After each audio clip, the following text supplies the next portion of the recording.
안녕하십니까. 이번에는 이제 대련의 단독 보도인데요. 국회의원 김장겸 의원이 처음으로 이제 문제를 제기한 이 문제를 이제 대련에서 단독으로 보도를 했습니다. 김장겸 의원은 이제 비례대표인데 제가 옛날에 방송에서 비례대표 후보 중에 유일하게 이름을 아는 사람은 김장겸밖에 없다.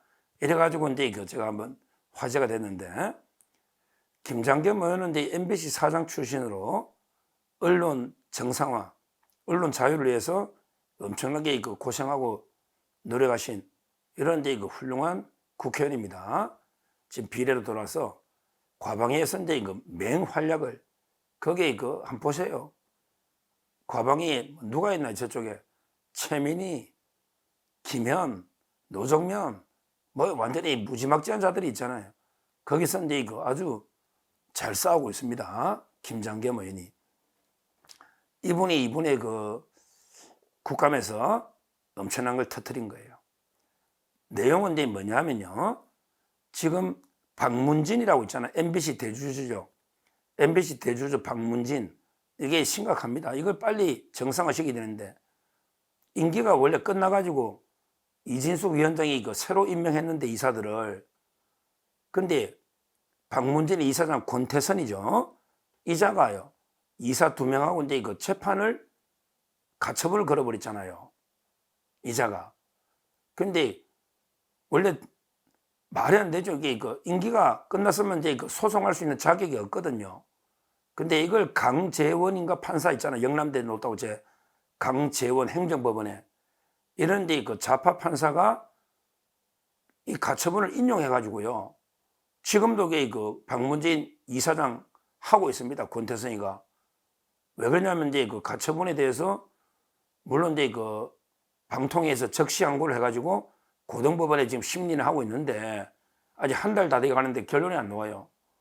그러니까 이제 아직도 효력이 정지돼 보니까 방통위에서 박문진 새로 이사 선임한 게 효력이 정지돼 있으니, 그러니까 이제 지금도 계속 후임이 올 때까지 박문진 이사장을 하고 있는 게 권태선인데, 이자가요. 이자가 이제 소송을 맡기는데 자기가 이사로 있는 법인에 박문진의 소송을 2천만 원을 주고 맡겼다. 이건 명백한 이해충돌이다. 이거는 이제 김장겸 의원이 국감에서 터뜨린 겁니다. 이거는요, 법적으로 보면 이게 심각한 문제입니다. 법률적으로 변호사법이 엄청나게 엄격하거든요. 변호사법이. 야, 이자가 권태선이가 자기가 이사로 있는 법인에 박문진을 피고로 하는 가처분 소송을 2천만 원 변호사를 주고 자기가 소속된 법인에 사건을 맡겼다. 이거는 이제 엄청난 이해충돌이다. 저는 이렇게 봅니다. 자, 어떤 내용이냐? 작년에요. 올해 말고 작년에 MBC 사장 선임이 있었거든요.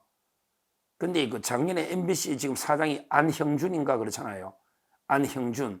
이자도 이제 후배 주식 문제부터 해가 차명이냐 아니냐 엄청나게 논란이 많고, 안형준이가 원래부터 이게 선임이 좀 문제가 많다.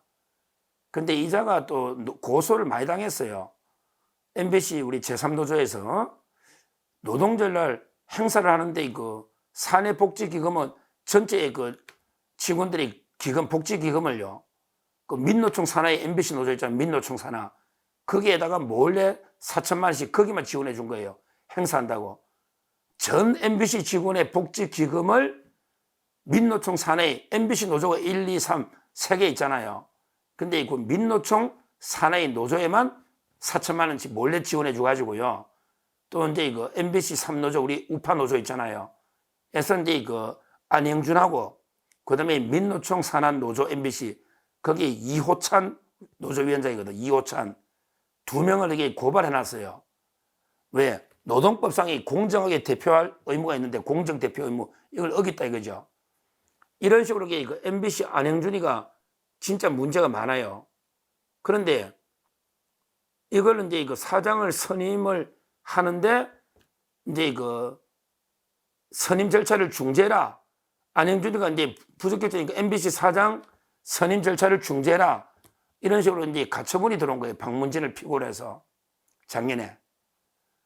그런데 그러면 이제 박문진을 피고로 해서 MBC 사장 선임 절차 중지 가처분이 들어오니까 이자가 이제 그 권태선 이자가 이제 그 변호사를 선임해야 되잖아. 박문진을 피고로 하니까.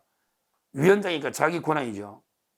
그런데 자기가 이사를 맡고 있는 이런 이제 그 로펌에다가 맡겼다. 이게 이해 충돌이라는 거예요. 근데 그 데일리안의 뉴스 기사에 보면 전부 이게 그 법무법인 땡땡 어디 땡땡 이런 식으로 이게 이름을 다 가려놨습니다. 그거 왜 가립니까? 전부 이게 그 인터넷에 치맥에 그 피고들 다 변호인들 다 놓습니다. 제가 이재명 변호인들 다 이게 분석해가 하고 있잖아요. 또 서정TV는 이제 그 실명을 다 이름을 깝니다. 왜 깝니까? 거기에 선임했는데 자기가 그 관련해서 이사인데 법무법인 지평입니다. 언론에는 이름이 없죠. 저는 깝니다. 그거 다 공개되는 거예요. 변호사 이름은.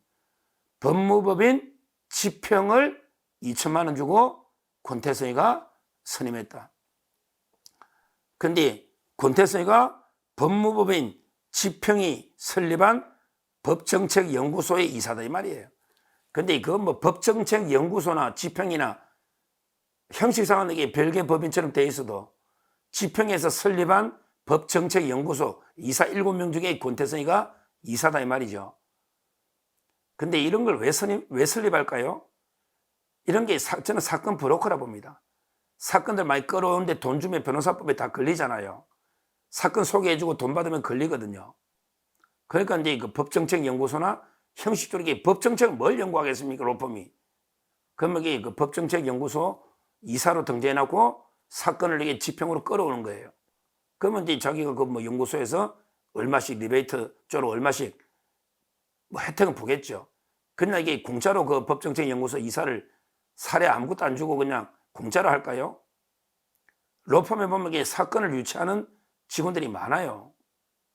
그래서 이게 그 이해 충돌이 된다는 거예요. 실제 법정책연구소가 그 광장에, 지평에 이제 그 명예 대표 변호사가 겸직하거든요. 같은 거라 봐야죠, 보통은. 지평에서 이제 그냥 형식적으로 법정책연구소 7명 이사해놨고 이게 여러 사건들 가져오면 혜택을 좀 주는 뭐 이런 구조나 이게 안 봐도 비디오 알겠습니까? 이 권태선이가 그래서 제가 이런 이게 브로커 짓을 많이 하나 권태선에 대해서 제가 이게 또 한번 쭉 과거를 이런 사람들 이게 한두 번이 아니거든요. 좀 이제 뒤집어야 됩니다. 이 박문진 이사장 권태선이가 흉악한 자거든요. 쭉 한번 이게 그 어떤 자인가 권태선이가 이렇게 제가 한번 찾아봤더니 놀랄 만한 걸 제가 발견했습니다. 권태성이가 이자가 1955년 나이는 많죠? 55년생이에요. 고향은 이제 그 안동이네. 집안은 이게 좋네. 안동 권씨면 안동 김씨, 안동 권씨, 안동 장씨, 인동장씨라죠. 그 엄청나게 양반 집안인데 하여튼 중요한 거는 안동에서 55년 태어났는데 서울의 경기여고 서울대 영어교육과를 졸업했어요. 영어교육과. 그러면서 이제 그 권태성이가 코리아 타임즈의 기자를 시작했다. 그런데 전두환 대통령 때 신군부 기자, 코리아 타임즈 기자하다가 해직이 됐다. 그런데 그 다음에 81년부터 김앤장에 근무했다. 이게 중요한 거예요. 보통 이게 로펌에는 변호사들만 근무한다고 보통 생각하죠. 변호사 이 사람 기자가 로펌에 온다? 다 이런 게 저는 브로커라 봅니다. 기자가 왜 김앤장에 뭐 근무할 수 있겠지. 근데 뭐 일을 하고 월급 받을 수 직원도 있지만요. 근데 유명인들은 로펌에 많이 영입을 합니다. 영입을. 왜 언론 소송할 때 또 이게 필요하고. 우리 예를 들어 장관 차관 하다가 김앤장 많이 가잖아요. 뭐 국세청장 하다가도 김앤장 갈 수 있고요. 이런 게 어떻게 보면 다 이게 편법적인 저는 브로커라고 봐야 돼요. 원래는 이게 로펌이 변호를 하는 변호사들이 재판하는 건데 그게 아니고 이제 각 분야에 아주 잘 나가는 사람들을 고문 형식으로 로펌에 모셔놨고요. 처음에는 연봉을 꽤 주죠. 장관급이 한 10억 줍니다. 그 다음에 사건이 없으면 쭉쭉 내려가요. 우리 연봉이. 몇 년 월급 깎이면 나갑니다. 뒷방 늙은이 취급받으면. 그러니까 이제 벌써 이게 81년에 코리아타임즈 기자하다가 김현장이 근무했다. 지금은 지평에 근무한다. 지평 관련해서로 그냥 법정쟁 연구소를 해놓은 거죠. 그러니까 이 장학이 이런 게 벌써 경력이 있는 거예요. 법조. 그러고 나서 이제 나중에 뭐 한겨레 신문 창간해가지고 한겨레 신문의 편집국장도 하고 그다음에 제천임으로 KBS 이사도 하고 쭉 하다가 MBC 박문진 이사장까지 온 이런 자인데요. 그러니까 항상 발이 좀 넓고 발은 넓겠지. 한겨레 신문 편집국장까지 하고 KBS 이사도 하고 많이 했으니까 이런 사람들이 보통은 이제 로펌에 적을 두면 자기가 이제 법정 가서 변호사가 아니니까 재판을 못 하죠.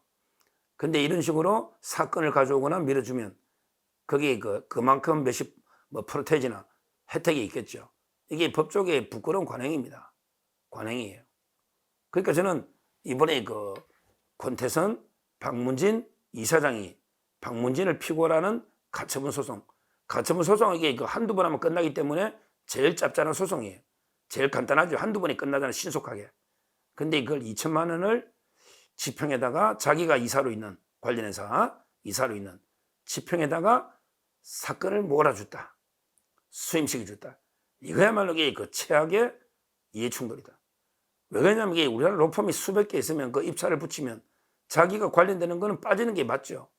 최소한의 양식과 상식이 있으면 여기는 내가 이사로 있는 로펌이니까 여기는 빼야 된다. 이게 맞죠.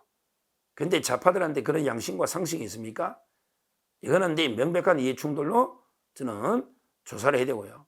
그 다음에 이걸 제기한 우리 김장겸 의원 상당히 한 건 터뜨린 겁니다. 김장겸 의원이 계속 이제 아주 맹활약을 하고 있습니다. 이번에 이진숙 위원장 방통위원회 복귀하면 권태선 이사장 이런 것도 조사해서 징계를 해야 된다. 이거는 말이 안 되는 거예요. 법조 브로커, 최악의 브로커입니다. 자기가 이사장 맡고 있는 소송을 자기가 이사를 맡고 있는 로펌에다가 그것도 이거는 최악의 이해충돌이니까 이 부분도 철저하게 조사해서 징계할 거는 징계하고 변호사법 위반이 되면 그것도 수사하고 이렇게 처벌해야 된다. 이렇게 말씀드립니다. 감사합니다.